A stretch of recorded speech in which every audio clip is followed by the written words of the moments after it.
Bienvenue à toutes et à tous à cette conférence en ligne sur la nouvelle certification des établissements de santé pour la qualité des soins. Nous vous remercions d'avoir répondu présent à ce rendez-vous et nous allons bientôt commencer. Nous sommes déjà 383 personnes connectées. Avant cela, quelques petites recommandations techniques et opérationnelles pour garantir le bon déroulement de cette conférence. Si vous avez des difficultés à nous voir ou nous entendre, pensez à fermer toutes les pages Internet qui seraient ouvertes et débranchez vos appareils connectés à votre réseau. Pour interagir avec nous, deux possibilités. En haut à droite de votre écran, l'onglet Chat pour échanger avec les équipes sur les aspects pratiques ou techniques liés à cette conférence. Et l'onglet Questions. Pour poser vos questions aux intervenants, nous y répondrons à l'issue des présentations. Nous venons de publier un sondage dans l'onglet Sondage. Vous pouvez dès à présent y participer.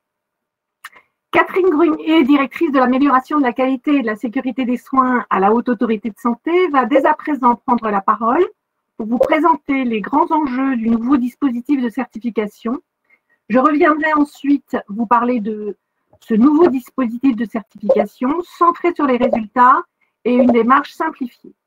Et enfin, Philippe Lally, adjoint, qui est mon adjoint au service de la certification des établissements de santé, et Simone Nérom, médecin expert visiteur et également collaboratrice de l'équipe formation des experts visiteurs de l'HAS, vous exposeront le rôle et le parcours de formation des experts visiteurs.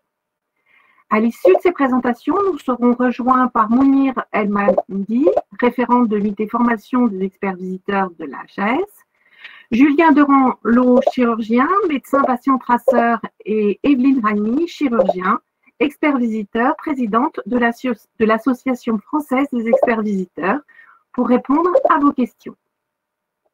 Catherine, je te laisse la parole.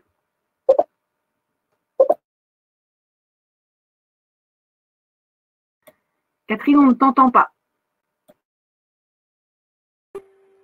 Forcément, excusez-moi. Les conditions techniques, il faut expérimenter les conditions techniques. Donc, je disais bonsoir à toutes et à tous. Nous sommes très heureux de vous retrouver après ces longs mois bien compliqués et difficiles pour chacun d'entre vous dans vos établissements, à une heure où nous le savons, la situation demeure très délicate au sein des établissements. Nous avons tout de même souhaité tenir ce rendez-vous car vous êtes légitimement en attente d'informations de notre part.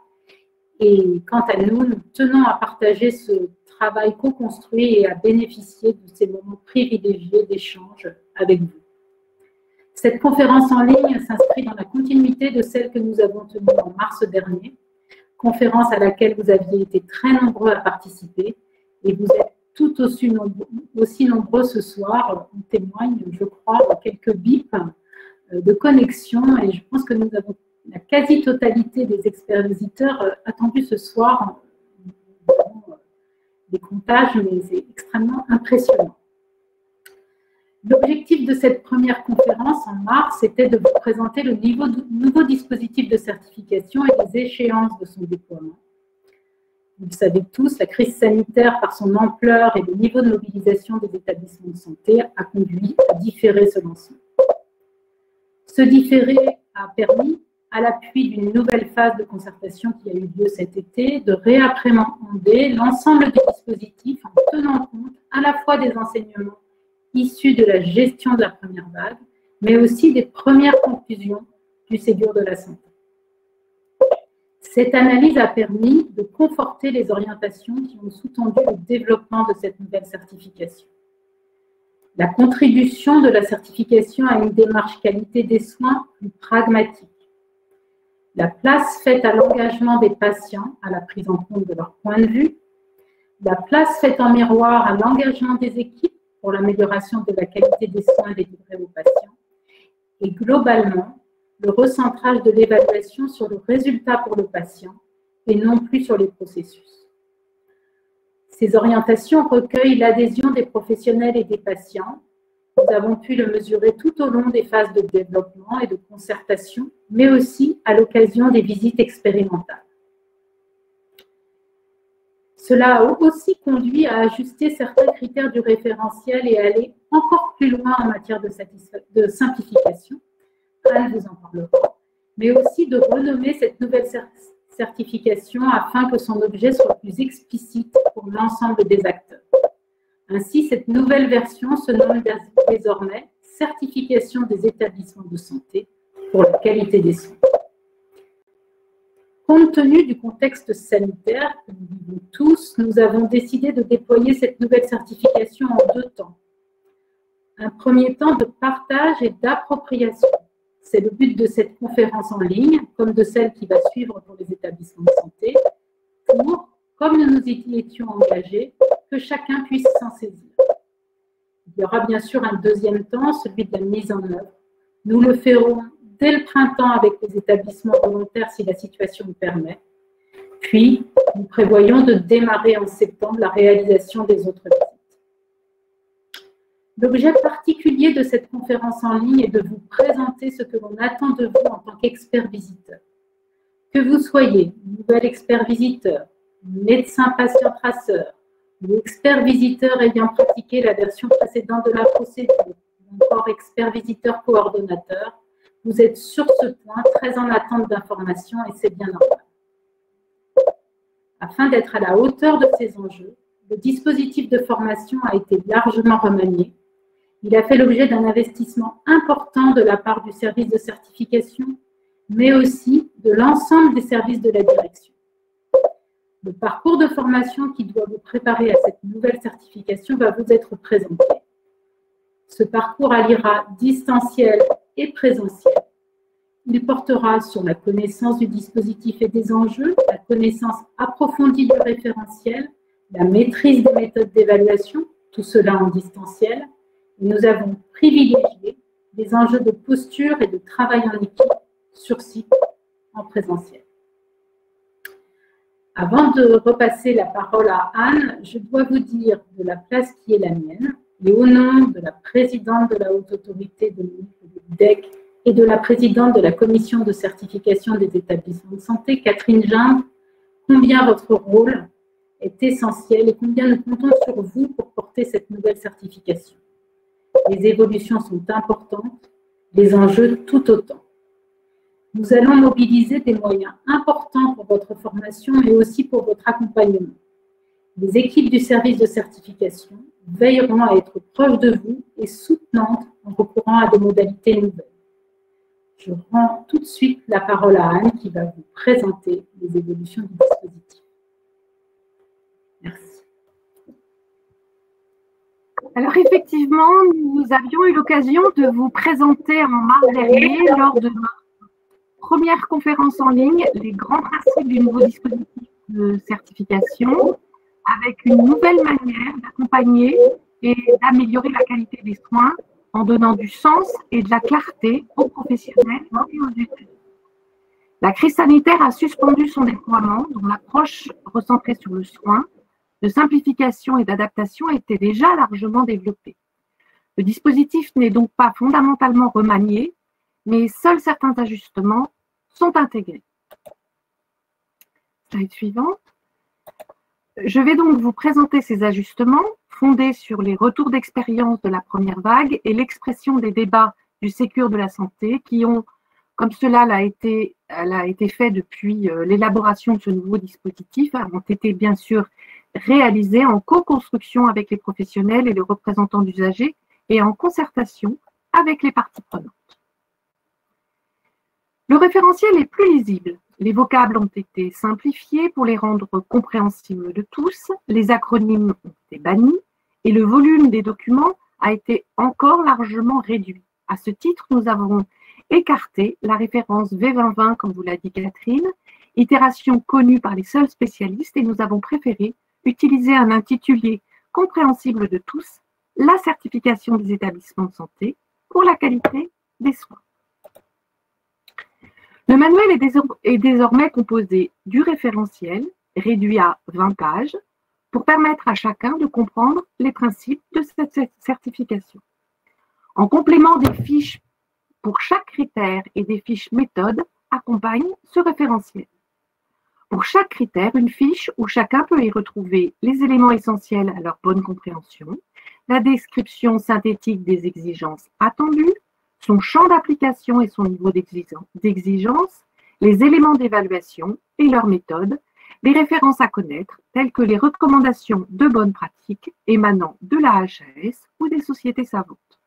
Dans les fiches pratiques, vous y trouverez les modes opératoires de chacune des phases de mise en œuvre. Un référentiel donc qui est dédié aux établissements de santé. La V2020 intégrait un chapitre 4, dénommé groupement, dédié aux groupements sur un territoire. D'une part, ce chapitre ne s'appliquait de fait qu'à une partie des établissements. D'autre part, il pouvait générer une confusion, laissant imaginer que la qualité du parcours était uniquement considérée dans ce chapitre. L'objectif premier du chapitre 3, l'établissement définit ses orientations stratégiques en cohérence avec son territoire pouvant être considéré de second plan. Il paraît plus pertinent de dédier le référentiel aux seuls établissements de santé et de prévoir un référentiel dédié aux coordinations de territoire. L'esprit des exigences du chapitre 4 serviront de socle à un autre référentiel avec potentiellement un périmètre plus large étendu à tous les établissements de santé sanitaires, sociaux et médico-sociaux et à tous les statuts publics, ESPIC et privés. Cet ajustement n'impacte pas de changement de la réglementation puisque les comptes qualité sont structurés en parfaite adéquation avec les critères du référentiel et permettent au GHT par agrégation de se doter d'un bilan global. Par ailleurs, la planification des visites des établissements parties d'un GHT reste synchronisée. Le nouveau système d'information est fondé sur un outil innovant, ergonomique, interactif et évolutif. Il sera mis en ligne lors de la phase de diffusion du référentiel, permettant donc une couverture métier plus étendue et une récupération des données des bases nationales.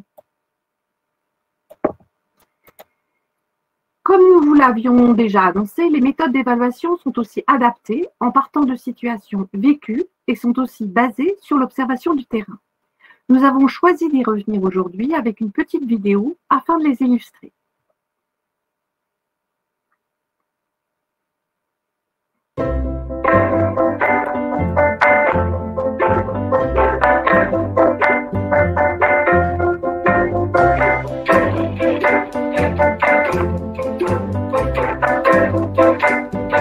Bonjour, je suis médecin hospitalier, expert visiteur auprès de la Haute Autorité de Santé depuis plus de 15 ans.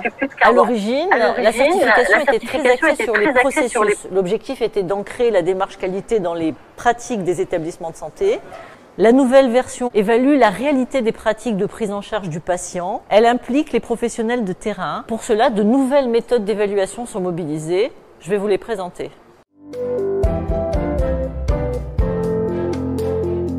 L'objectif pour la HAS et pour nous, experts visiteurs, est d'évaluer l'ensemble des critères du référentiel au travers de l'expérience de soins de patients réellement hospitalisés dans l'établissement pendant la visite.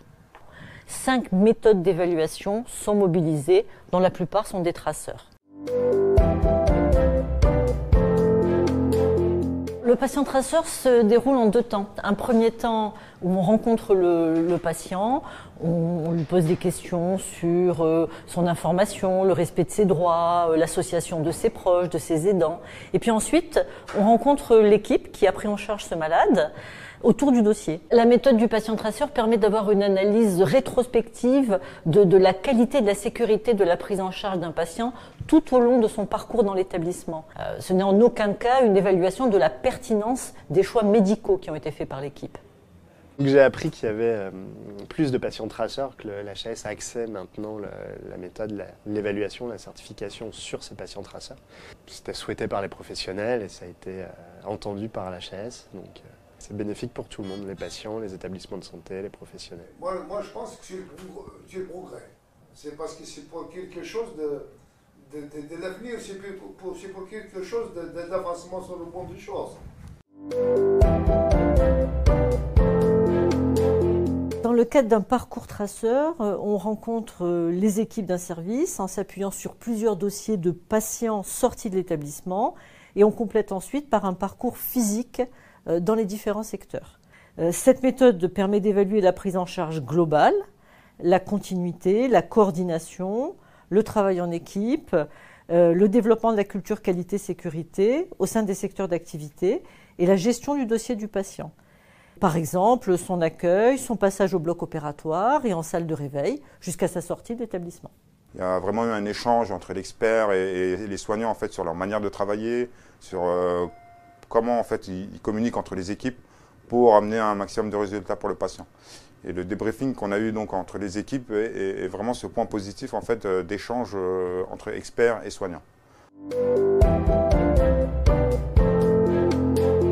Le traceur ciblé, c'est l'analyse de l'organisation mise en place à partir d'un objet bien défini. Ça peut être par exemple le transport intra-hospitalier d'un patient, un événement indésirable ou une prescription de médicaments. On rencontre toutes les équipes impliquées, on consulte les documents nécessaires et on réalise les observations associées. Donc le traceur ciblé qui était l'endoscope, de la salle jusqu'à la stérilisation. Donc, je trouve que c'était quand même plus cohérent, plus parlant et pour tout le monde.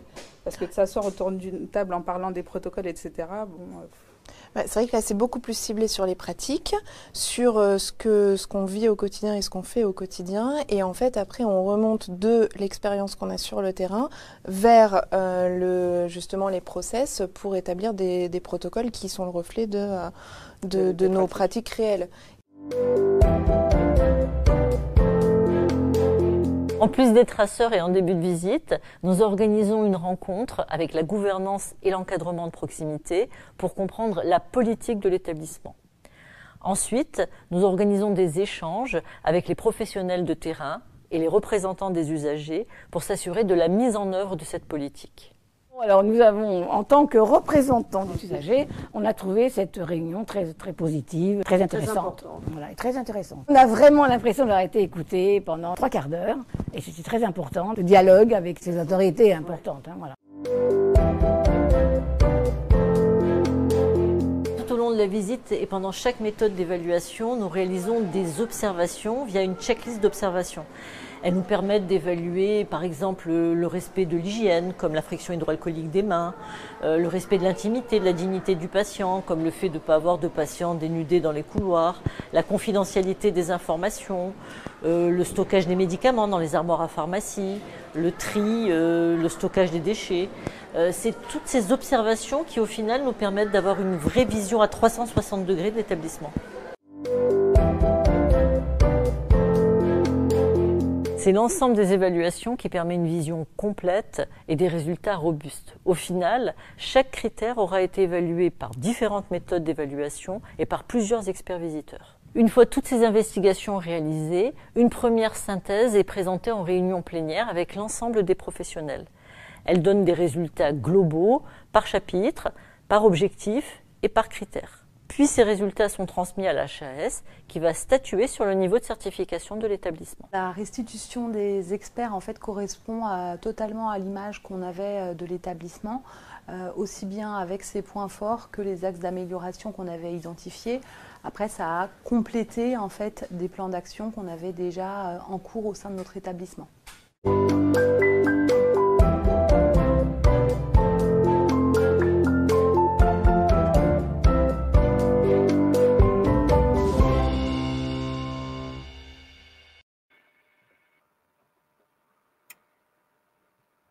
Nous allons reprendre donc le déroulé de la présentation. Je vais attendre la slide qui devrait pas tarder à arriver. Voilà. Donc, en ce qui concerne donc ces évaluations, comme vous l'aurez vu, qui sont beaucoup plus pratiques, elles permettent de fait d'alléger la préparation de la visite.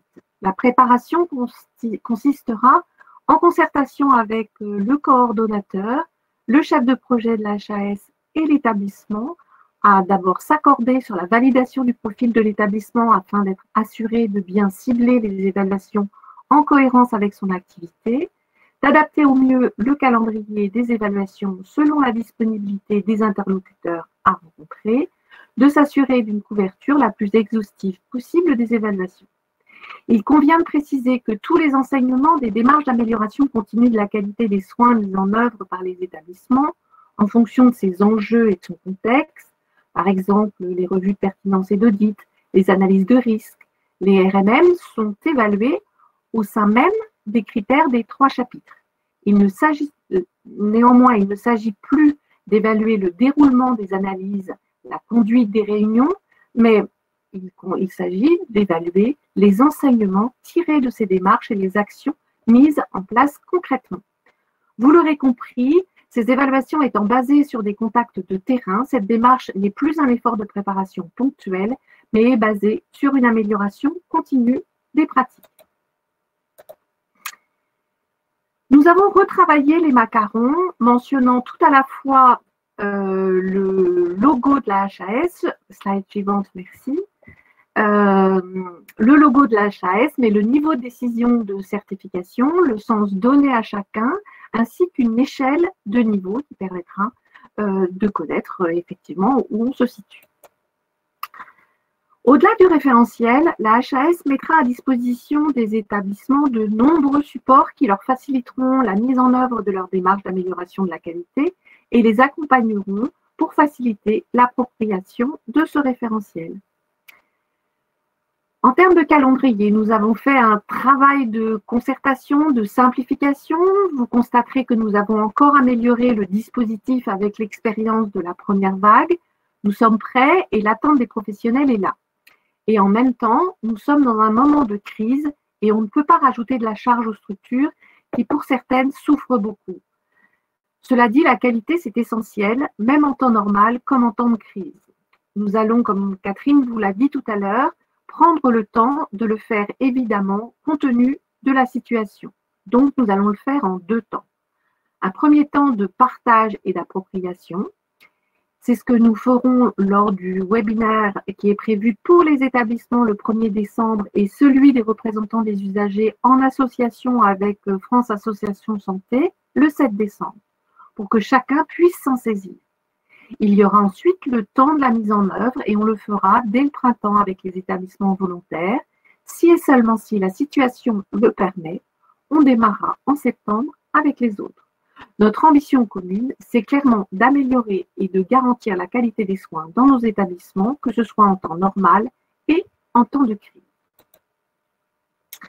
Je terminerai cette synthèse, dont je sais que vous saurez, au-delà de votre mission d'expert visiteur, être aussi nos plus fidèles ambassadeurs, en résumant et en signant, disons, en souhaitant que patients et soignants aient un engagement partagé, avec une démarche pragmatique qui laisse l'initiative aux équipes d'organiser leurs pratiques pour atteindre les résultats par les méthodes qu'ils jugent les plus appropriées. Une implication accrue du patient, une meilleure coordination des équipes, une dynamique d'amélioration continue des soins. Voilà, sur cette présentation certes rapide, mais je vais passer la parole à Philippe Lally et Simone Néron qui vont vous exposer maintenant plus en détail le rôle des experts visiteurs dans la nouvelle certification et votre parcours de formation. Je vous rappelle que vous avez la possibilité de nous poster toutes vos questions, elles sont déjà nombreuses, et de veiller à bien les déposer dans l'onglet questions et non pas dans l'onglet chat. Nous y répondrons lors du temps d'échange prévu à l'issue des présentations. Philippe, c'est à toi. Merci Anne. Alors Anne a abordé les évolutions apportées par cette nouvelle certification. Avec Simone, nous allons maintenant parler de vous, experts visiteurs plus précisément, et de votre formation à venir. Nous abordons le déploiement de cette nouvelle certification dans un cadre de renouvellement totalement inédit du corps des experts visiteurs. Plus de la moitié d'entre vous sont de nouveaux experts visiteurs ou relèvent de la catégorie nouvellement créée de médecins patients traceurs. Ce renouvellement résulte des orientations portées par cette nouvelle certification et principalement l'enjeu de recentrage de la démarche sur le soin, qui se traduira de façon très concrète par la mobilisation beaucoup plus importante de la méthode du patient traceur, mais aussi de l'introduction d'une méthode complémentaire qui est la méthode du parcours traceur. Ainsi, nous multiplions quasiment par 2 le nombre des médecins et des soignants. Mais sans plus attendre, je rassure ceux d'entre vous qui n'appartiennent pas à ces 2 catégories Je sais que la question nous sera posée, c'est inévitable. Sachez que cela ne remet absolument pas en cause la pluriprofessionnalité que nous entendons maintenir au sein de nos équipes. Les gestionnaires et les catégories autres ont toute leur place, absolument toute leur place, dans le dispositif. Voyons maintenant ce qui est attendu de vous, experts visiteurs.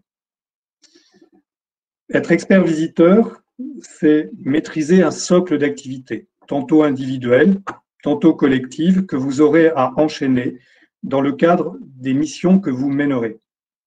À chacune de ces activités s'attache un registre de compétences que votre parcours de formation vous conduira à acquérir, à solidifier ou tout simplement à entretenir. Il s'agit de compétences techniques, j'y reviendrai, mais aussi de compétences non techniques qui, elles, relèvent essentiellement du savoir-être. Alors, qu'attend-on d'un expert visiteur sur ce plan, précisément? Les attendus sont multiples, vous le voyez, ils ont tous leur importance. Vous êtes nos ambassadeurs, Catherine et Anne le rappelaient tout à l'heure, vous seuls incarnez la HAS dans l'exercice de vos missions. À ce titre, vous êtes dépositaire de l'image de la HAS, mais aussi de la responsabilité qui vous est confiée. Alors, je ne vais pas ici détailler l'ensemble de ces attendus. Ils le seront tout particulièrement au décours de votre formation présentielle. Je vais cependant insister sur 2 points.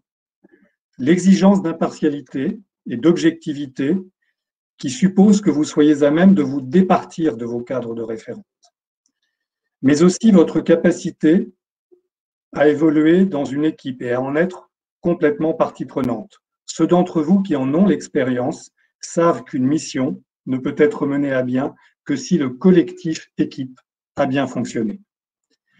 Sur le plan technique, il vous faudra maîtriser le référentiel, bien évidemment, le processus de visite et les méthodes d'évaluation que vous aurez à mobiliser en fonction de vos profils. Et bien sûr, nous y reviendrons, la posture de l'évaluateur auditeur. Concernant les coordonnateurs, dont la fonction est primordiale, j'oserais dire plus encore, dans la nouvelle version de la certification, s'ajoutent d'autres attendus. Garant de la réussite de la mission, il doit être en tout point exemplaire. C'est par essence un modèle, une référence. Il doit avoir la capacité à fédérer l'équipe, la manager, en réguler le fonctionnement et par son expérience, la rassurer.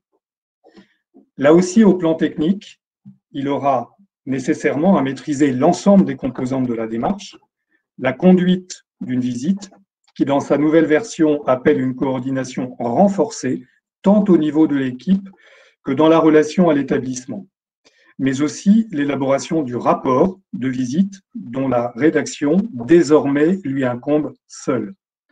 Les échanges qui suivront ces présentations, à l'appui particulièrement de vos questions, Anne, vous y invitez à l'instant, nous permettra de détailler la nature de ces évolutions de pratique, tant pour les experts visiteurs que les coordonnateurs. Mais avant cela, je cède la parole à Simone qui va vous exposer de quoi sera fait votre parcours de formation. Bonsoir à tous. Alors, le parcours de formation à la nouvelle certification que vous allez suivre est organisé autour de 2 modules, 6 modules développés en e-learning et 1 module en présentiel. Tous ces modules sont articulés entre eux et représentent un tout cohérent. Ils doivent être suivis par tous les experts visiteurs. Le premier module présente les différents aspects du parcours de développement des compétences, la plateforme de formation, les modalités de validation des connaissances et d'habilitation. Le second module reprend les enjeux et les orientations de la nouvelle certification. Le troisième détaille les objectifs du nouveau manuel et sa structuration. Le quatrième présente l'ensemble du processus de visite et ses différentes étapes du point de vue de la pratique de l'expert visiteur. Le cinquième porte sur les méthodes d'évaluation, les 5 méthodes, patient traceur, parcours traceur, traceur ciblé, audit système, observation. Le sixième vise au renforcement des connaissances du référentiel sous un angle thématique, en explicitant bien les enjeux et les points clés de l'évaluation. Il comporte 24 sous-modules, il est très complet, qui sont également déclinés en fiches thématiques détaillées, qui serviront ensuite d'éléments de guidance lors des évaluations que vous mènerez. À l'issue de cette formation à distance, vous bénéficierez d'une formation présentielle ciblée sur les comportements et la posture de l'auditeur. Cette formation sera organisée en région, sur 2 journées pour les experts visiteurs et les coordonnateurs, et sur 1 journée pour les médecins patients traceurs. Ce module reposera sur des apports théoriques, mais surtout sur des mises en situation. L'ensemble du cursus est soumis à une validation des compétences qui seront évaluées en e-learning par des quiz et des QCM, et également en présentiel par un questionnaire d'évaluation des acquis et une évaluation des aptitudes comportementales qui sera faite par le formateur. Au final, une habilitation sera délivrée après le suivi de la totalité du parcours de formation, la satisfaction aux évaluations des connaissances et l'avis positif du formateur sur la posture d'auditeur. Pour les nouveaux recrutés, experts visiteurs et médecins patients traceurs, l'habilitation sera délivrée après un temps de supervision lors de la première mission.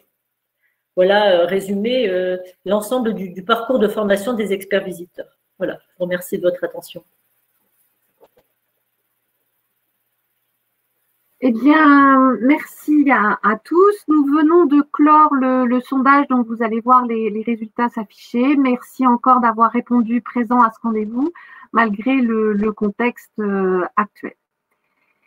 Donc, nous vous avions demandé si vous êtes expert visiteur, si vous étiez coordonnateur, médecin, patient, traceur ou expert, donc une bonne représentativité au global. Et si vous êtes expert visiteur, est-ce que vous avez déjà réalisé des visites? Et là, on a effectivement à la fois des habitués du dispositif de certification et également bien des nouveaux.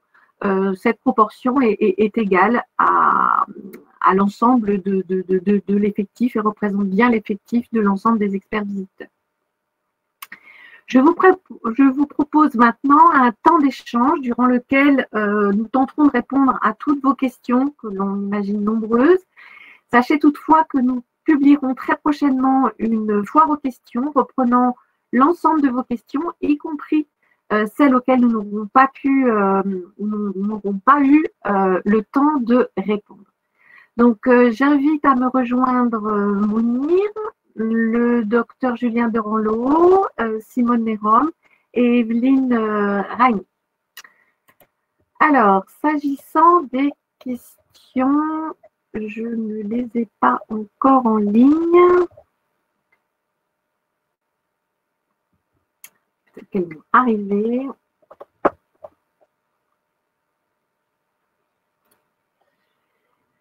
Bon, je vais prendre les questions autrement. Ah, voilà. Alors, première question que certains nous ont posée. Premièrement, est-ce que ce webinaire sera-t-il enregistré afin de pouvoir y revenir? Oui, bien sûr. Et le diaporama sera également diffusé à l'ensemble des participants et dans un temps que nous souhaitons rapide, mais vous aurez bien ce contenu et ceux qui n'auront pas pu nous rejoindre pourront visualiser cette conférence.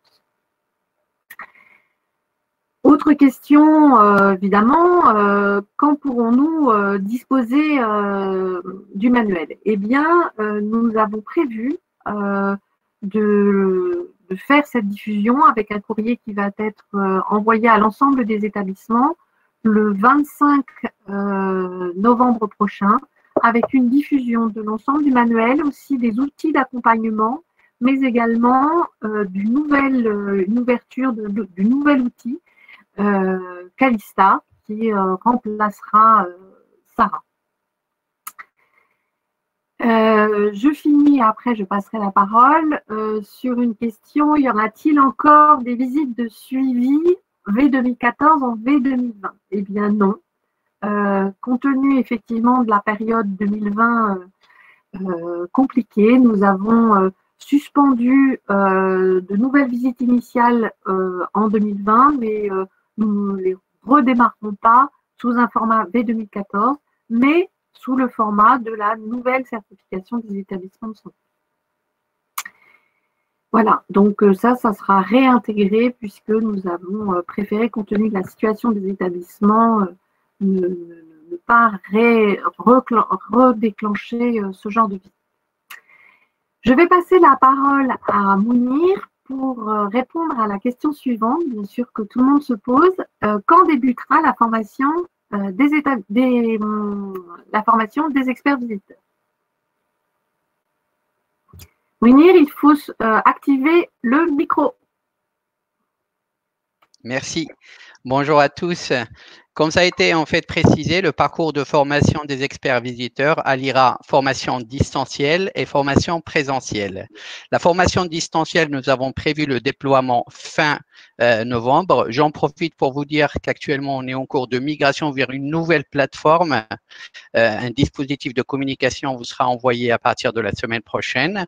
Et la formation présentielle, nous avons prévu à ce jour le déploiement à partir de, on va dire, avril 2021. Merci Mounir. Une autre question on va être peut-être plusieurs à y répondre, c'est qu'effectivement certains se posent la question puisque tout le monde a compris qu'à chaque critère il y a plusieurs éléments d'évaluation et que selon les méthodes, eh bien effectivement nous allons constituer des grilles reprenant l'ensemble de ces évaluations. Et j'ai une question pour savoir, est-ce que chaque établissement doit-il les répartir un à un? Eh bien non. Le système d'information Calista, en fonction du profil, d'abord déterminera, pour chaque établissement, déterminera les critères qui lui sont, bien sûr, les critères génériques qui s'appliquent à tous, mais les critères spécifiques en fonction de son activité, de son mode de prise en charge, de la population qu'il prend. Et donc, ces grilles seront automatiquement par Calista, en fonction de la méthode qui est choisie, eh bien, générées automatiquement. Donc, il n'y aura absolument pas à faire du découpage de ce référentiel. Ces grilles seront générées automatiquement et pas question, effectivement, de faire ce découpage. Et en plus, ça permet d'une exhaustivité sur chacune des grilles de tous les éléments d'évaluation qui seront à évaluer par vous. Donc, ça, ce sera automatique. Je vais passer à une question peut-être pour Julien. Quelles sont les missions du médecin patient traceur et donc de résumer un petit peu votre expérience. La mission du médecin patient traceur, donc pour un peu résumer, il arrive en début de visite de certification, il ne va pas forcément suivre l'intégralité de la visite de certification et il va prendre connaissance des différents dossiers qui ont été présélectionnés. Donc, il y a une sélection qui est des propositions de dossiers qui sont faites et on va choisir à l'intérieur de cette sélection les dossiers qui vont être utilisés pour la mission d'expertise centré patient traceur. Et il va prendre en charge le dossier du début jusqu'à la fin. Je crois que par rapport à la différence, alors moi, je n'ai pas connu vraiment la V2014 puisque je suis intégré sur la V 2020, donc c'est un petit peu, je n'ai pas l'antériorité d'exactement comment ça se passait avant, mais on va directement voir le patient et donc il y a vraiment une prise en charge du dossier patient traceur qui est faite vraiment auprès du patient. On prend en charge le dossier et on n'interroge pas l'équipe à part pour savoir comment en fait le patient a été pris en charge au sein de la structure. Donc ça fait une grosse différence puisque du coup on va pouvoir vraiment apprécier ce qui a été fait, comment le dossier du patient a été traité, comment le patient est lui-même traité. On va avoir un retour direct du patient sur sa prise en charge, sur l'ensemble des données médicales qui vont être nécessaires à sa prise en charge de l'entrée à la sortie. Ça va être répété plusieurs fois, donc il y aura une itération de l'expertise et des dossiers patient-traceurs, plusieurs sur une journée d'expertise, ce qui va permettre également de pouvoir interroger finalement de différentes façons le même parcours du patient et de pouvoir voir si vraiment ce qui est dit est réellement réalisé et est reproductible dans la prise en charge du patient. Donc ça, c'est extrêmement pertinent. Merci Julien. Une petite question pour Philippe, sans doute. Certains d'entre vous sont effectivement médecins, mais ils n'ont jamais fait de visite. Et donc, ils se posent la question, est-ce qu'ils vont être automatiquement dans le bain et médecin, patient, traceur? Alors oui, la grande nouveauté pour le coup, mais rassurez-vous, vous serez accompagné, c'est que vous allez plonger directement dans le bain, en effet, c'est-à-dire que sitôt votre formation achevée, comme vous le présentez Simone tout à l'heure, et l'habilitation obtenue, vous plongerez, moyennant un dispositif tout de même de supervision sur votre première mission, mais votre première mission sera bien une mission effectuée en réel, pour le coup. Voilà, Catherine insistait sur ce point, je crois qu'Anne le disait aussi, nous veillerons et nous mobiliserons différentes modalités pour vous accompagner, et notamment dans la séquence qui va séparer la conclusion de votre formation et l'engagement de votre première visite. Alors, d'autres questions sur le système d'information. Sarah, est-ce fini? Ben oui, Sarah va être bientôt fermée et vous aurez accès à Calista assez rapidement, c'est-à-dire que nous allons l'ouvrir dans un premier temps aux établissements, mais vous serez au cours de votre parcours de formation formé à son utilisation. Nous avons déjà fait des tests, vous verrez, c'est assez interactif et facile d'appropriation, et vous aurez vos accès dès que vous aurez vos démarches qui vous seront affectées. Mais dans le cadre de la formation, ne vous inquiétez pas, on vous formera à Calista.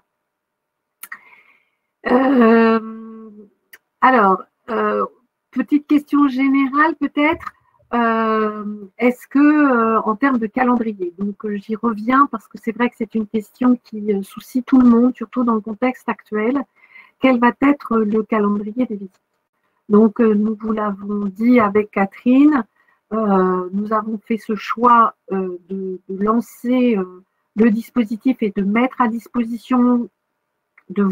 à disposition ainsi qu'aux établissements, donc à compter du 25 novembre, le manuel avec le référentiel, les fiches critères et les fiches pratiques, pour que tout le monde puisse se les approprier et que ça puisse être un outil notamment pour ceux qui sont en train de se remettre et de recentrer leur activité sur la qualité, bien évidemment.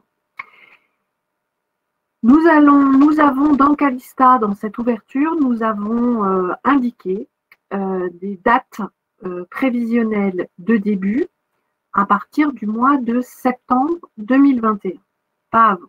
Néanmoins, nous ferons appel aux volontaires, pour ceux qui le souhaitent, pour démarrer les premières visites à côté d'avril. Mais en termes d'affichage, c'est le principe du volontariat que nous respectons. Nous n'imposons rien, simplement des établissements qui seraient volontaires, nous allons les contacter, nous allons contacter l'ensemble des établissements pour savoir si certains pourraient être volontaires et nous les accompagnerons. Et bien sûr, pour les autres, si par exemple certains étaient programmés en septembre ou en octobre 2021 et que la situation sanitaire ne permettait pas de redémarrer ces visites ou de réaliser ces visites dans de bonnes conditions, bien évidemment, nous adapterons ce planning. Il y aura tout le mois de décembre un contact important entre les chefs de projet du service de certification et les établissements, précisément et en fonction de la situation sanitaire, pour caler ce calendrier. Mais aujourd'hui, ça n'est en premier temps pas notre intention. Notre intention, je le répète, c'est de mettre à disposition, de vous donner le temps à vous, mais également aux établissements, de s'approprier ce référentiel et que ça puisse être un outil pour ceux qui seraient dans une situation compliquée ou ceux qui veulent continuer leur démarche, bien évidemment. Ça a bien le nom de référentiel, c'est bien pour que ce soit un repère sur la démarche d'amélioration de la qualité. C'est vraiment notre intention première à ce stade-là. Voilà. Alors, j'ai d'autres questions.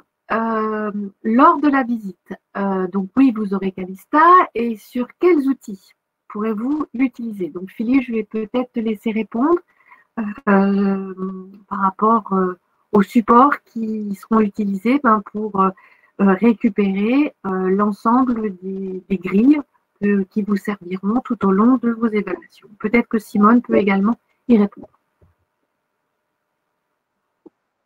Ceux qui ont pratiqué, mais je laisserai peut-être Simone répondre finalement, parce qu'elle va parler de sa pratique. Simone, si tu veux, et je pourrais compléter. En fait, oui, l'outil principal de visite, c'est notre système d'information, c'est Calista. Et les grilles qui sont générées pour chacune des méthodes d'évaluation et qui servent en fait de support au questionnement qu'on va mener avec le patient dans le patient traceur, les équipes dans la plupart des méthodes, la gouvernance. Également, on recueille des observations. Donc, c'est vraiment cette grille Calista. On aura aussi d'autres documents qui vont nous aider. Je les évoquais tout à l'heure. Ce sont ces fiches thématiques qui reprennent en fait les grandes thématiques du manuel et qui vont nous aider à repérer les points clés et à aboutir finalement à un questionnement qui soit pertinent et qui nous permette de recueillir réellement ce dont on a besoin pour répondre aux différents éléments d'évaluation. Donc, je pense qu'on aura plus d'outils que lors des précédentes visites. On est plus à son aise en visite avec cette trame déjà qui est représentée par les grilles et les fiches thématiques les complèteront bien. Une question pour Evelyne sur quel est le rôle spécifique de chacun des experts visiteurs en fonction de leur fonction ou de leur appartenance. Quel est notamment le rôle spécifique de l'expert visiteur soignant et quel est le périmètre d'intervention des gestionnaires en visite.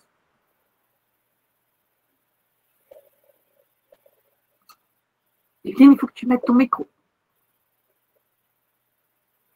Evelyne, on ne t'entend pas parce que tu n'as pas activé ton micro. C'est en bas, tout en bas, en dessous des petites photos. Voilà. Oui, je n'arrivais pas à l'activer. Bonsoir à tous. Alors, les différents… Philippe vous l'a dit, hein, la pluriprofessionnalité, c'est quelque chose à laquelle on tient beaucoup. Alors, bien entendu, même si on dit qu'on médicalise, hein, puisque c'était quand même un des objectifs de cette certification, ça ne veut pas dire pour autant que les autres n'ont pas leur place, loin de là. Donc, pour les médecins, ceux qui avaient une inquiétude à se dire « mais on va faire que des patients traceurs », ben, pas du tout. Pas du tout, ils mobiliseront toutes les méthodes, que ce soit les parcours traceurs, que ce soit les traceurs système. Bon, vous voyez bien que l'expertise médicale, elle est utile dans tous ces cas. Pour les soignants, en dehors des patients traceurs, bien entendu, toutes les autres méthodes sont abordées et même les gestionnaires, hein, il est hors de question que les gestionnaires n'aient plus leur place dans les visites. Alors, tout cela est sous-tendu, bien entendu, par une condition, c'est avoir validé le parcours de formation et être formé à chaque méthode et développer les compétences qui conviennent pour cela et l'habilitation qui va avec. Voilà, donc chaque expert visiteur pourra mobiliser absolument toutes les méthodes. Il sera très important, lorsqu'on va constituer les calendriers, que le coordo s'assure que chaque EV, en dehors des experts visiteurs patients traceurs exclusifs, que chaque EV mobilise plusieurs méthodes, hein, pour ne pas rendre la tâche un peu répétitive, moins intéressante, et puis pour avoir, ce que vous disiez Simone aussi tout à l'heure, un éclairage différent par diverses méthodes du même sujet. Ça, c'est quelque chose de très, très important. Et vous voyez que la diversité des méthodes et le fait que un sujet n'appartienne pas à un expert on en reparlera peut-être tout à l'heure, il y a d'autres questions sur le déroulement de la visite, oblige à une synthèse quand même très, très importante, qui ne sera plus du tout optionnelle dans cette nouvelle méthode de visite. Mais chacun sera capable de mobiliser toutes les méthodes. Une autre question aussi que j'ai vu passer sur ce sujet-là, un médecin pourra ne faire que du patient traceur s'il le souhaite, même quand il est expert visiteur standard. Pour autant, par contre, un médecin formé patient traceur ne se positionnera pas en expert visiteur sur les autres méthodes systématiquement s'il n'a pas été formé pour ça. Voilà, je crois que j'ai répondu à peu près à tout ce qui se posait sur la position de chaque métier. Et pour compléter, Evelyne, et pour être bien clair, bien sûr, la méthode du patient traceur ne sera réalisée que par des médecins, puisque réglementairement, effectivement, il y a une dérogation pour les experts visiteurs de la HAS de consulter le dossier d'un patient, mais cela n'est autorisé que pour des experts visiteurs médecins. Il y a une autre question sur les GHT. Est-ce que les GHT seront-ils certifiés? Donc, de toute façon, nous n'avions pas prévu initialement dans la version de mars de certifier à proprement dit et de rendre une décision il n'était pas prévu que ce soit obligatoire, puisque la certification est obligatoire pour l'ensemble des établissements de santé, mais non pour les GHT. Alors, comme je vous l'ai dit un petit peu au démarrage, nous avons écarté le fameux chapitre 4 que nous vous avions présenté au mois de mars parce que, en fait, on s'est aperçu qu'on avait l'impression que le territoire était abordé uniquement au travers de ce chapitre-là. Alors que ce n'est pas vrai du tout. Dans le chapitre établissement, c'est une place extrêmement importante et on attend et vous aurez à évaluer le fait que l'établissement s'intègre bien et se coordonne bien avec l'ensemble de ses partenaires, que ce soit des autres établissements, avec la ville, et qu'il s'intègre bien dans son territoire. Donc là, vous verrez dans le premier objectif du chapitre 3, c'est quelque chose de fondamental. Alors, en ce qui concerne les GHT, nous n'aurons pas d'approche spécifique.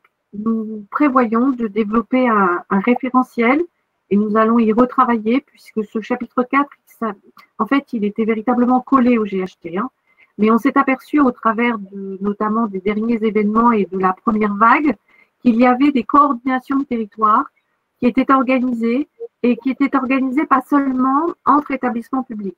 Oui, entre établissements publics, mais on a vu se dessiner des territoires où il y a eu une très bonne coordination entre établissements sanitaires, publics, privés, et une très bonne coordination des établissements sanitaires avec les établissements médico-sociaux, notamment les EHPAD. Et c'est ce qui nous semble important, c'est de recentrer et de donner effectivement un support d'évaluation à ces territoires pour être en capacité de se jauger par rapport à leur maturité et leur niveau de qualité sur la coordination des parcours des patients bien évidemment, mais également au global leur niveau de qualité. On le fera donc dans un deuxième temps, sans doute en 2021, mais en termes de simplification, parce que c'est vrai qu'on a vraiment voulu faire cet effort-là, ne pas mélanger les choses avec dans un même et seul manuel à la fois des règles s'appliquant aux établissements, puis d'autres s'appliquant aux GHT. Et c'était finalement source de confusion. Donc, nous recentrons ce dispositif de certification véritablement sur les établissements de santé. Nous verrons aborder le dispositif des établissements, des groupements dans un deuxième temps. Néanmoins, pour les GHT, nous gardons la synchronisation des visites de tous les établissements qui appartiennent à ce GHT, c'est-à-dire que dans un espace maximal de 6 mois, puisque vous connaissez l'hétérogénéité des GHT, mais dans un espace de 6 mois, nous allons réaliser les visites de chacun des établissements, ils auront chacun leur décision et avec votre évaluation, ils auront ce compte qualité résultant de votre évaluation externe. Et comme le compte qualité désormais a gardé ce nom de qualité, mais néanmoins vraiment reprend véritablement l'essence même d'un compte qualité, au sens c'est véritablement le recueil de l'ensemble des résultats d'évaluation, et bien comme il est véritablement calé sur le référentiel, critère par critère, et bien un GRHT aura la possibilité de comparer facilement les comptes qualité de chacun des établissements et donc de faire une analyse globale de l'ensemble de ces établissements. Voilà en ce qui concerne les GHT. Alors, est-ce que j'ai d'autres questions? Ah oui, on va peut-être reprendre, je vais peut-être te redonner la parole, Evelyne, mais également en duo avec Simone. Quelle sera la charge du coordonnateur? Ah. Mon micro est activé là, je crois. Hein. Alors, le coordonnateur, là, la charge, elle va changer un petit peu. Avant, pendant et après. Alors, avant, une préparation peut-être plus rapprochée avec le chef de projet. Vous avez sans doute compris qu'on va essayer de choisir des traceurs qui collent au mieux et qui soient le plus pertinents possible pour l'établissement. Donc, ça suppose de communiquer avec l'établissement et le chef de projet de manière plus rapprochée que ce qu'on faisait auparavant, avec un petit peu plus d'informations et un certain nombre d'éléments qui seront déjà repris dans Calista. Hein. Et donc, on aura à notre disposition pour préciser le profil de l'établissement. Donc, un travail d'amont un petit peu plus important. Le travail pendant. Alors, le travail pendant, si on regarde ce qui va se passer après, c'est le coordonnateur quand même qui va rédiger la synthèse. Or, vous avez sans doute compris que la thématique n'appartient plus à un expert, mais qu'on va se retrouver avec des tirs ciblés et une évaluation par tout le monde. Alors, la synthèse, en V2010, pour ceux qui ont l'habitude des visites, elle était coordo-dépendant et elle avait le temps qu'on voulait bien l'accorder. En V2014, elle était dûment portée sur le calendrier, mais pour autant, elle restait souvent la variable d'ajustement. Et c'était quelquefois difficile de maintenir ces temps de synthèse. Là, pour le coup, une vision croisée, ça enrichit la vie et l'évaluation que l'on porte, si la synthèse est forte et bien menée. Sans synthèse, c'est rapidement la pagaille, et moi je pense que ça perdrait du sens et pour l'équipe et pour l'établissement. Donc là, le rôle choral cordo dans la synthèse, je crois que c'est très, très important, qu'il va falloir beaucoup s'entraîner à ça. Ça ne sera plus des séances, il va falloir peut-être un peu ramener chacun vers la synthèse, plus des séances où pendant qu'on fait la synthèse avec deux experts, deux autres travaillent dans leur coin. À ce titre d'ailleurs, comme la rédaction ne tient plus la même place, c'est un élément qui permettra aux gens une disponibilité pour cette synthèse au lieu d'être obsédés par l'écriture de ce qu'ils vont produire. Voilà, donc là, le coordonnateur, là, il a un rôle dans la cohésion d'équipe qui va être encore plus important qu'avant. Avant, il y était, bien sûr, mais ça restait quand même très pratique, dépendante des uns et des autres. Aujourd'hui, il va falloir que l'ensemble des coordonnateurs se calent sur des pratiques de synthèse importantes et productives. Voilà, donc il y a cette chose-là. Et le après, le pendant après, c'est la rédaction de la synthèse. Voilà, donc là, cette rédaction de synthèse, elle est importante. Alors sur la rédaction, peut-être Simone, tu es plus sur ces méthodes de rédaction. Bon, je n'ai pas fait de visite test, donc peut-être que tu peux prendre le relais là sur ce sujet-là. Oui, tout à fait. Alors, j'insiste, comme tu l'as fait, effectivement, sur l'importance du temps de synthèse, de la synthèse collective animée par le coordonnateur et qui réunit effectivement tous les experts visiteurs. On n'est plus référent d'une thématique et c'est finalement l'ensemble des évaluations menées par tous les experts visiteurs qui est exploité. Donc, il faut vraiment qu'il y ait un consensus, une vision d'équipe.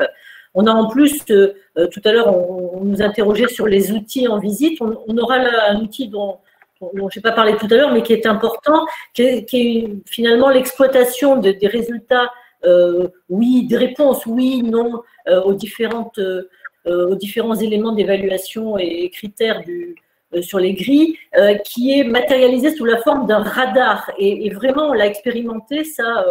Et c'est vrai qu'en visite expérimentale, ça a été très, très intéressant d'avoir ce radar qui objective assez rapidement finalement les points forts, les éléments saillants, quoi, les points forts et les points faibles qui auraient été repérés par les experts visiteurs et qui sont analysés de manière collective. Oui, la synthèse, en fait, elle est importante également pour retenir ce qui va alimenter le rapport. En fait, le rapport, il va être simplifié, hein, la rédaction sera simplifiée, il y aura les résultats graphiques dont je parlais, et puis il y aura ensuite des synthèses par objectif qui seront rédigées par le coordonnateur et qui vont finalement, là encore, expliciter tous les éléments particulièrement positifs ou alors les axes d'amélioration. Donc, la rédaction du rapport va demander beaucoup moins de temps qu'auparavant au coordonnateur et elle demandera finalement pas du tout de temps aux experts visiteurs qui vont, eux, se concentrer pendant la visite sur justement l'exploitation de tous ces éléments recueillis dans les grilles et la recherche d'un consensus. Mais pour alimenter quand même les synthèses, il faudra que chaque expert visiteur puisse annoter les éléments très positifs ou alors les axes d'amélioration qu'il aura repérés lui aussi pendant la visite. Donc, il n'y aura pas zéro papier, il y aura quand même la nécessité de tracer certains éléments. Oui, donc pour compléter également, vous l'aurez compris, donc chaque évaluation sera faite par différents experts visiteurs et finalement le résultat d'un critère sera la résultante de plusieurs évaluations. Par exemple, sur un élément d'évaluation qui est évalué au travers d'une des méthodes, eh bien, plusieurs experts visiteurs, par exemple sur un patient traceur, certains iront rencontrer par exemple un patient dans un service et puis un autre expert ira voir dans un autre service, etc. Et ça va être l'agrégation de l'ensemble des évaluations qui, par moyenne, rendra la moyenne de ce critère, qui lui-même rendra la moyenne du résultat de chacun des objectifs et des chapitres et la moyenne globale. Ce qui effectivement nécessite une cohérence parce que lorsque l'on observera une hétérogénéité, c'est la raison pour laquelle Simone et Evelyne ont insisté là-dessus, sur cette bonne coordination et vous aurez tous les soirs un temps d'échange et de coordination parce que si effectivement il y a une vraie hétérogénéité, il faudra s'assurer qu'elle correspond effectivement à une identification de niveau de maturité de services différents ou pas.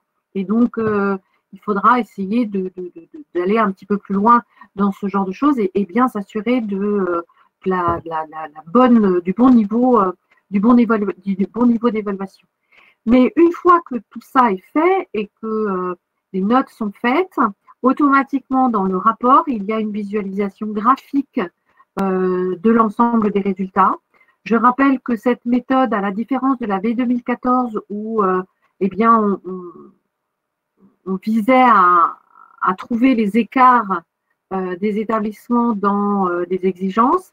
Là, on fait une moyenne, ce qui a l'intérêt, d'une part, de valoriser eh bien, certains éléments qui permettent de globalement permettre à l'établissement d'avoir une note honorable, mais aussi par rapport à cette approche très quantitative des résultats, bien, nous allons avoir une représentation graphique de l'ensemble des éléments et ça va largement simplifier. Nous n'aurons plus des rapports qui feront 10-15 pages complètement littéraux. Non, c'est sur la base des graphiques avec une synthèse que le coordonnateur réalisera pour mettre en valeur les points positifs observés lors de cette évaluation et les marges d'amélioration, mais de façon synthétique pour que l'objectif était encore une fois d'inciter à ce que ce rapport soit lu et pas seulement par le responsable qualité, mais l'ensemble et que chacun puisse se l'approprier. Je garde la parole quelque part parce que je vais avoir des questions, je sais bien, sur le grand changement aussi, puisqu'en V2014, nous obligions à rendre 4 mois avant la visite. Chaque établissement devait rendre son compte qualité à l'HAS. Ça n'est plus rendu obligatoire. Nous incitons bien évidemment les établissements à réaliser une évaluation interne, puisqu'on rend aux établissements toutes les méthodes, tous les supports pour réaliser ces évaluations.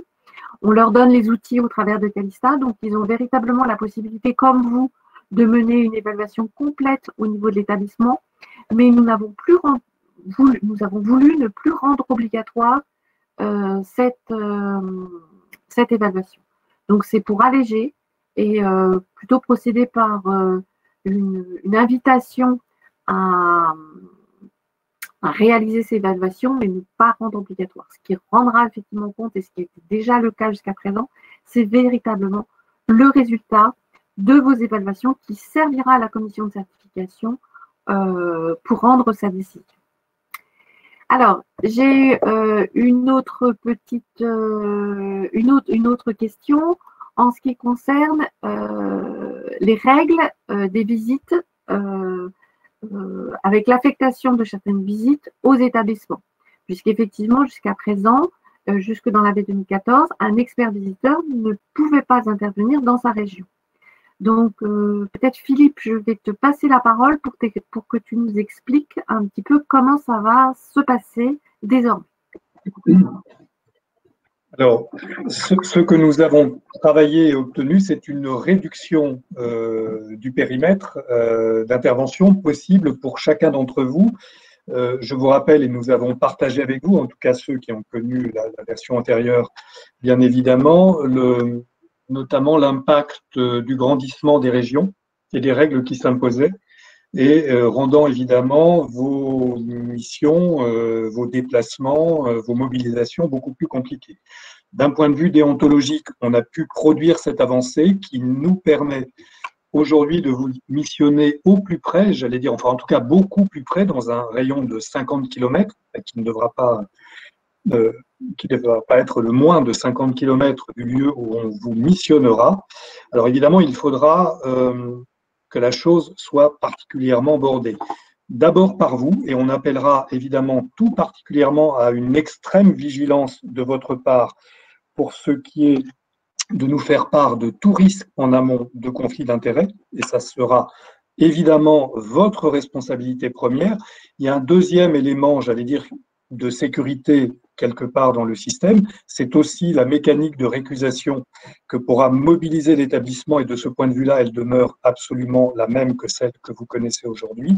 Et puis, des éléments que nous pourrions, nous, de notre côté, mobiliser, mais nous ne serons pas, nous, clairement, le premier rempart.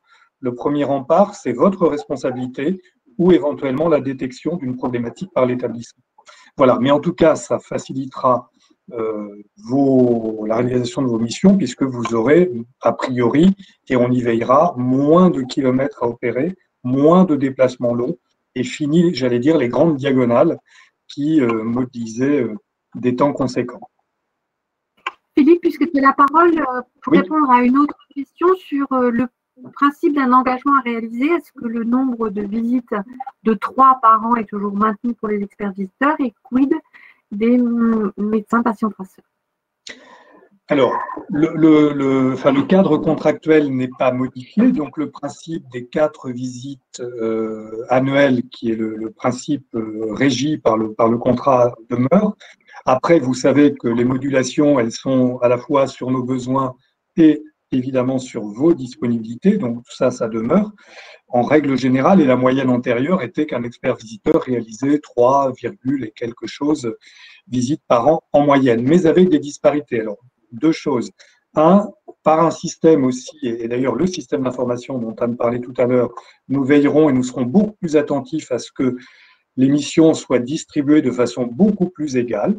D'abord parce que le fait de répéter l'exercice permet de soutenir et de maintenir, voire de développer les compétences. Ça, c'est un premier aspect. Pour ce qui est des médecins patients traceurs, l'engagement premier initial, c'est 2 missions par an, et vous savez qu'à ce jour, elles sont conçues sur une journée d'intervention, d'appui sur nos visites. Nous pourrons ouvrir plus largement les bras, hein, soyons clairs.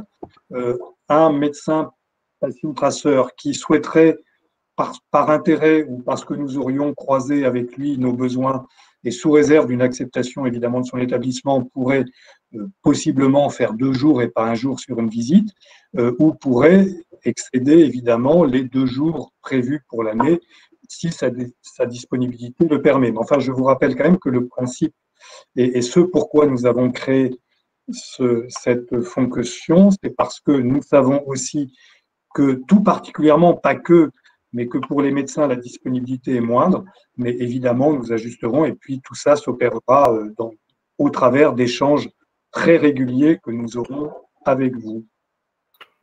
Puisqu'on en est sur le médecin patient traceur, l'expert visiteur médecin patient traceur, j'ai une petite question. Est-ce qu'il interviendra le temps de la visite ou en amont? Philippe, je te laisse la parole. Non. Alors, en tout cas, pas seulement à titre personnel, parce que c'est, même si j'y suis très attaché, et ça sera aussi des choses que nous travaillerons dans le cadre des formations, et notamment de la formation présentielle, il est attendu que le médecin patient traceur soit intégré au collectif équipe en amont de la visite, évidemment dans la proportion probablement de son engagement. Mais en tout cas, ce n'est pas quelqu'un qui arrive sans qu'il y ait eu de lien établi, de partage et de préparation à minima en amont de sa mission. Il est vraiment partie prenante du collectif équipe à sa façon et dans son rôle, bien évidemment, mais il est totalement partie prenante de l'équipe. Donc oui, évidemment, il sera, j'allais dire, arrimé à l'équipe et en lien avec l'équipe dès la phase de préparation.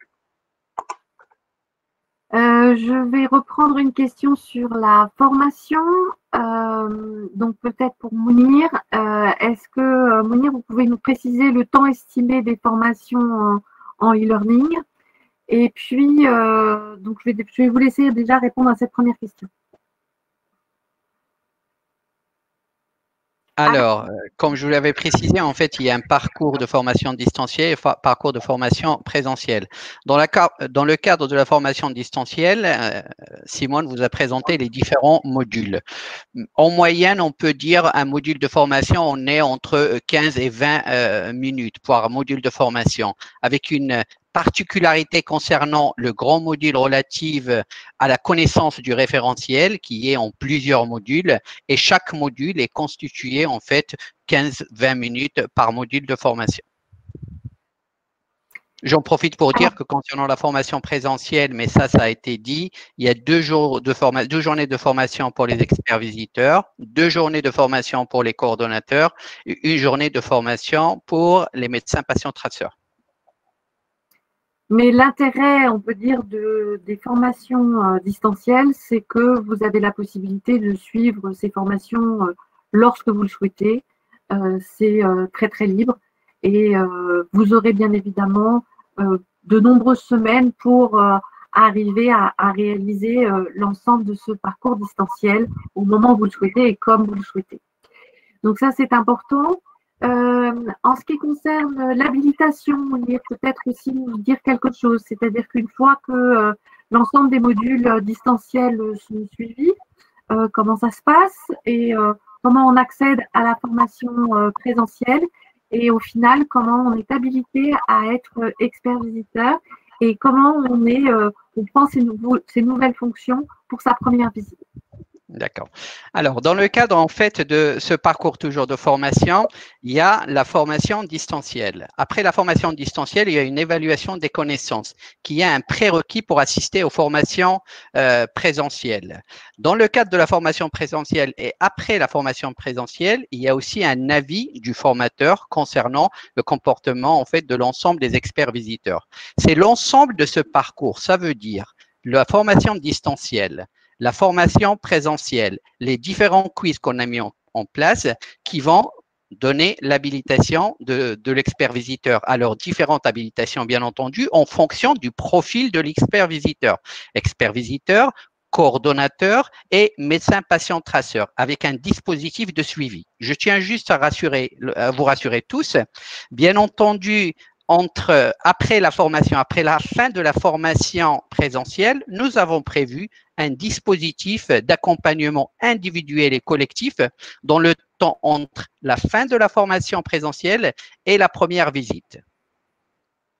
Voilà. Par ailleurs, j'ai vu aussi quelques questions là-dessus pour les nouveaux experts visiteurs ou les médecins experts visiteurs.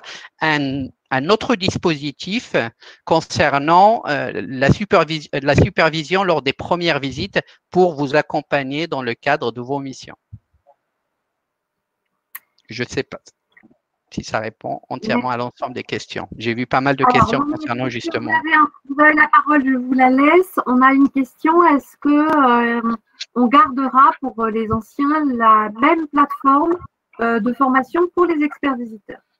Alors, ce que je vous avais dit, c'est qu'on va intégrer vers une nouvelle plateforme, beaucoup plus, comment dirais-je, complète, beaucoup plus pratique. Mais pour vous, ça va être vraiment très cohérent. Ça veut dire à partir de votre plateforme, à partir du nouveau système d'information dont a parlé Anne tout à l'heure, Calista, vous aurez accès directement à cette plateforme. De toute façon, nous avons prévu une communication concernant les modalités d'accès à cette plateforme, mais vous allez vous retrouver puisque vous allez retrouver en fait vos habitudes pour accéder à l'ensemble de ces formations.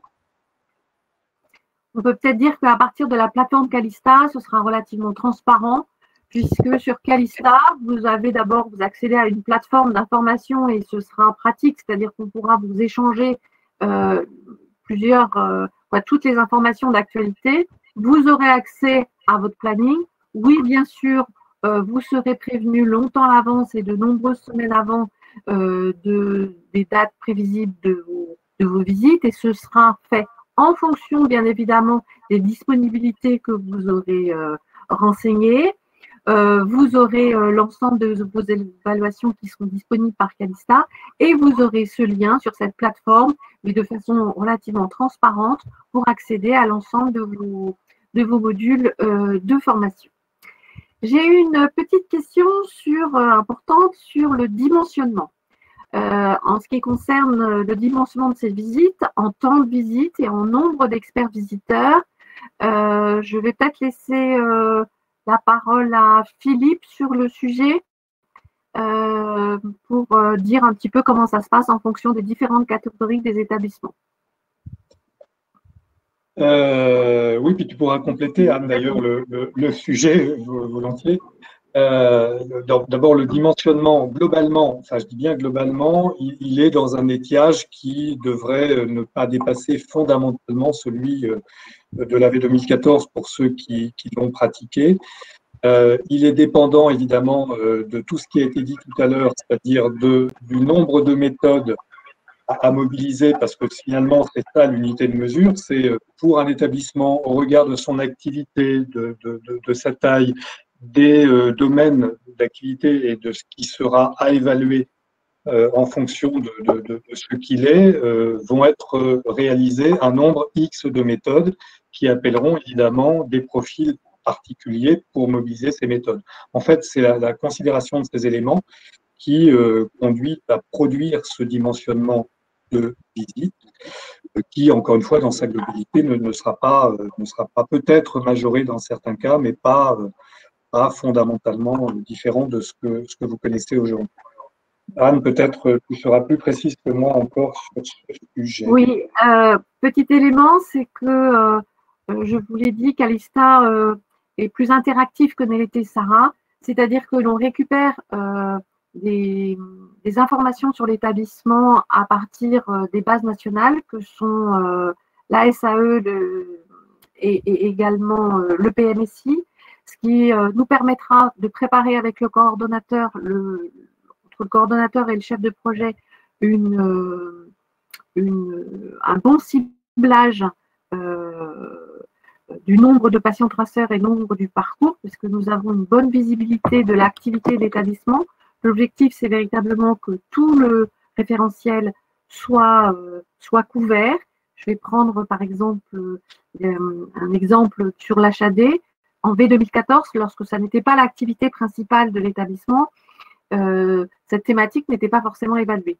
Là, par contre, à partir du moment où, tant bien même que ça ne fasse pas partie de son activité principale, les critères spécifiques à l'HAD devront être évalués. Donc, il nous faudra faire une évaluation des éléments qui sont prévus dans ces critères-là. Je sais que c'est essentiellement du patient traceur et du parcours traceur. Donc, prévoir un patient traceur au minima, et on pourra le gonfler en fonction du volume réalisé, un patient traceur et un parcours traceur, par exemple. En ce qui concerne les traceurs ciblés, là aussi, en fonction de l'activité et du profil de l'établissement, eh bien, nous pourrons faire un traceur ciblé sur le médicament, mais on pourra aussi faire plusieurs traceurs ciblés sur le médicament qui sera confié à plusieurs experts visiteurs pour aller dans plusieurs services et bien avoir toute cette bonne lisibilité. Donc, en fonction des modes de prise en charge, des spécificités, on arrive à identifier effectivement, et en fonction de leur volume, du nombre de traceurs qui sont à réaliser. On a l'objectif de couvrir l'ensemble du référentiel, mais ça, nous avons des outils pour nous aider à dimensionner ce nombre de traceurs à réaliser. En fonction du nombre de traceurs après, nous en déduisons, en fonction du nombre de patients traceurs, nous en déduisons entre autres un minimum de médecins patients traceurs, puisque c'est une méthode qui est dévolue aux médecins, donc soit aux médecins patients traceurs, soit aux experts visiteurs médecins. Et puis après, nous avons eh bien, le nombre de parcours réalisés, nous avons de méthodes parcours traceurs à mobiliser, donc là aussi c'est un élément, le nombre de traceurs ciblés, le nombre d'audit système, et puis le nombre d'observations.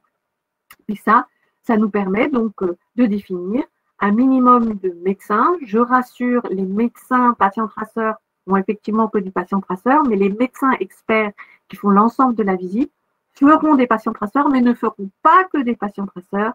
Bien évidemment, ils auront un panel de l'ensemble des méthodes. Et puis, tous les autres experts, soignants, hôtes, pharmaciens, gestionnaires, eh bien, on leur confiera tous les parcours, tous les traceurs ciblés, tous les audits systèmes et toutes les observations qui seront à réaliser. Donc, c'est comme ça que nous arrivons à un dimensionnement.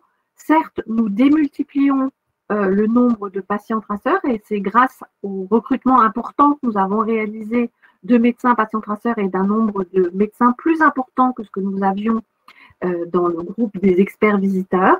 Mais nous allons renforcer, mais la durée ne va pas être agrandie. De toute façon, ça serait une trop grosse charge. On sait qu'une visite au-delà de 5 jours, c'est compliqué à mener. Donc, on augmentera effectivement les effectifs, mais c'est comme ça que nous allons procéder au dimensionnement des équipes. Et ça sera ajusté, entre autres, avec le coordonnateur et en fonction de la taille de l'établissement. Voilà. En ce qui concerne les calendriers, nous avons vu, les GHT, nous avons vu. En ce qui concerne, j'ai aussi une petite question, quid des pharmaciens? Eh bien, effectivement, parmi vous, il y a pas mal de pharmaciens. Eh bien, les pharmaciens on pourra leur confier eh bien, toutes les méthodes en dehors du patient traceur, mais toutes les méthodes, et notamment, nous avons besoin de votre compétence pour les traceurs ciblés, et notamment les traceurs ciblés sur les dispositifs médicaux qui seront à réaliser. Alors, en ce qui concerne les profils, peut-être, Philippe encore, est-ce que on enregistre effectivement les différentes composantes des experts visiteurs et comment est-ce qu'on compose avec ces expertises? Je ne suis pas complètement sûr d'avoir bien compris la question. Enfin, si ça renvoie à la notion de pluriprofessionnalité, je pense qu'on l'a un petit peu éclairé tout à l'heure. Ce que l'on va toujours chercher, évidemment, c'est précisément cette, je dirais, assiette de compétences, de profils la plus large pour enrichir le collectif équipe. Donc ça, c'est ce travail de composition d'équipe qui est toujours un travail assez subtil, mais à la fois important. On sait qu'il conditionne aussi la bonne réalisation des missions. Mais en ayant dit ça, je ne suis pas complètement certain d'avoir répondu à la question. Oui, c'est-à-dire que là, ce que l'on peut dire, c'est qu'aujourd'hui, on a la chance de voir que nous avons un panel d'expertise extrêmement large et qu'on essaiera de faire en sorte de coller au mieux, c'est-à-dire qu'en fonction des activités des établissements, eh bien, de prendre en considération vos spécialités pour pouvoir mieux cerner et composer les équipes en fonction. Ce que l'on peut dire, Anne, c'est que cette grande phase de recrutement que je disais là tout à l'heure en introduction de mon propos a précisément permis d'élargir. Nous avons aujourd'hui des profils présents dans le corps des experts visiteurs qui étaient des profils soit quasi absents, soit fort peu représentés. Merci à vous tous. Nous avons eu beaucoup de questions. Donc, encore une fois, nous vous mettrons à disposition une fois vos questions. Si nous n'avons pas apporté les réponses à certaines questions, bien sûr, nous y reviendrons et vous aurez la possibilité de retrouver ces réponses. Et encore une fois, l'ensemble de l'équipe du service de certification est à la disposition des experts pour y répondre. Donc, n'hésitez pas à nous contacter. On va peut-être conclure en ce qui concerne le petit sondage et questionnaire. Donc, je vais peut-être, est-ce qu'on a quelques résultats sur ce sondage? Je ne sais pas si les organisatrices ont la possibilité de l'afficher.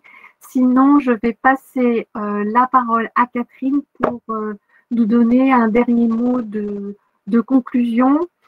Encore une fois, vous pourrez revisionner ce webinaire dès le 25 novembre. Donc, et vous pourrez retrouver l'ensemble des facs sur notre site. Donc, on reviendra vers vous sur les modalités, ne vous inquiétez pas, on diffusera un maximum d'informations. Avant de passer la parole à Catherine pour conclure, je vous souhaite à tous une très bonne soirée et vous remercie de nous avoir consacré ce temps dans une situation compliquée à une heure tardive. Merci beaucoup. Catherine, c'est à toi. Merci beaucoup Anne et merci à tous pour ce temps d'échange. Nous finissons à plus de 525. Je pense qu'on peut y voir votre mobilisation et votre intérêt. Donc, c'est effectivement très satisfaisant pour nous et nous vous en remercions.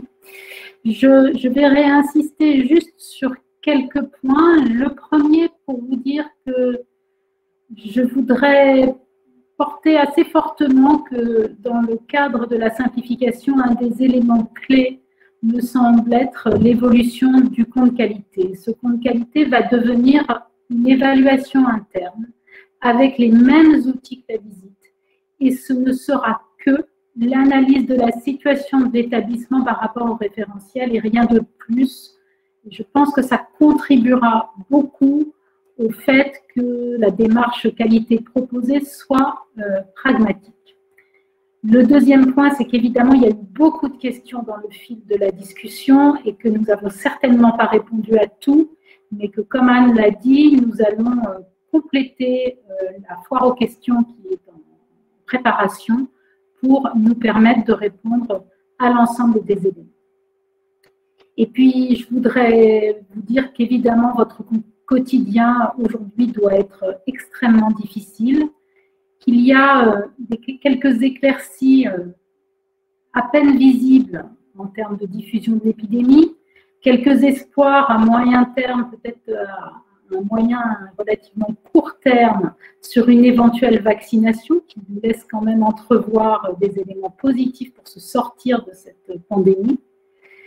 Donc, nous souhaitons tous que cela nous permette de mettre en œuvre 2 premières visites dès le printemps. Je rappelle que ces visites ne seront que volontaires. Les établissements pourront candidater pour cela et que ce seront de vraies visites. Il ne s'agit pas de visites tests comme je l'ai vu passer dans les questions.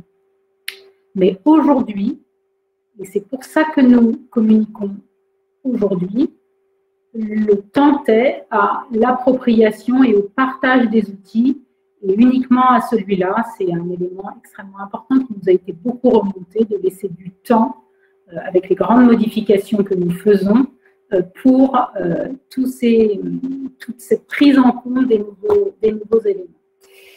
Je tiens à remercier tout le monde à la Haute Autorité pour l'adaptation que nous avons été capables de faire, car je pense qu'on commence à être compétent en webinaire. J'espère que vous aurez la même appréciation que moi, mais je trouve qu'on s'en est pas mal sorti. Et je voudrais vous remercier tous pour la mobilisation qui doit permettre de faire vivre ce nouveau dispositif et de permettre d'en faire un levier pour l'engagement partagé des patients et des soignants pour l'amélioration de la qualité. Voilà, je vous remercie et nous allons clôturer ce webinaire. Merci à tous.